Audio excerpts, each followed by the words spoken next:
Ilmu Batara Karang hancur oleh Syekh Abdul Muhyi Pamijahan. Penyebaran Islam di Tatar Pasundan atau di Jawa Barat memang tidak lepas dari peran Sunan Gunung Jati.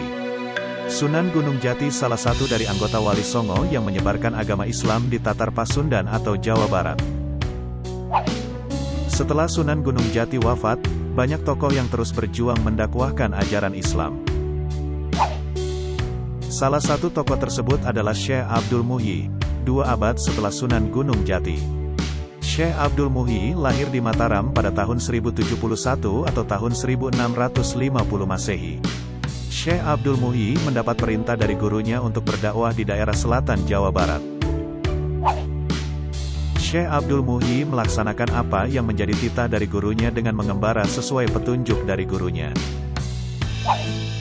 Dikisahkan ketika Syekh Abdul Muhyi tiba di Lebak Siu, dia mendapatkan serangan dari kalangan jawara yang memiliki ilmu hitam, yaitu Mbah Ibra dan Mbah Asmun. 2 pendekar aliran ilmu hitam datang menyerang Syekh Abdul Muhyi yang saat itu sedang menunaikan sholat dan sedang dalam keadaan bersujud. Keadaan itu mereka anggap sangat menguntungkan bagi keduanya, sebab mereka akan dengan mudah menyerang Syekh Abdul Muhyi dari belakang. Seketika itu juga kedua tokoh ilmu hitam itu menyerang Syekh Abdul Muhyi dari belakang dengan menggunakan ilmu Batara Karang. Tapi apa yang terjadi? Karena keramat kesaktian Syekh Abdul Muhyi, kedua orang yang akan berbuat jahat tersebut tiba-tiba kaku kaki dan tangannya. Setelah Syekh Abdul Muhyi selesai sholat, dia terkejut saat melihat ada 2 orang berdiri tegak bagaikan patung di belakangnya.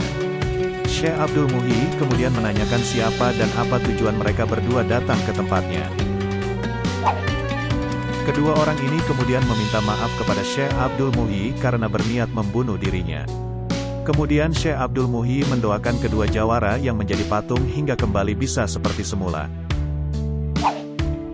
Setelah mereka kembali normal, keduanya kembali berniat menyerang Syekh Abdul Muhyi dengan menghunuskan golok dari sarungnya.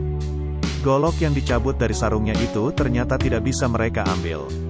Sebab golok itu terus-menerus memanjang hingga golok itu tidak bisa keluar secara sempurna dari sarungnya.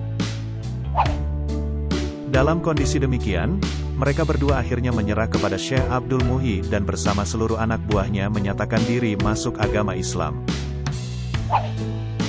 Dengan karomah kesaktian yang dimiliki Syekh Abdul Muhyi, akhirnya dia mampu menaklukkan kedua jawara itu dan akhirnya memeluk agama Islam. Kini makam Syekh Abdul Muhyi di Pamijahan Kabupaten Tasikmalaya selalu dibanjiri peziarah yang datang ke makamnya. Wallahu a'lam bishawab.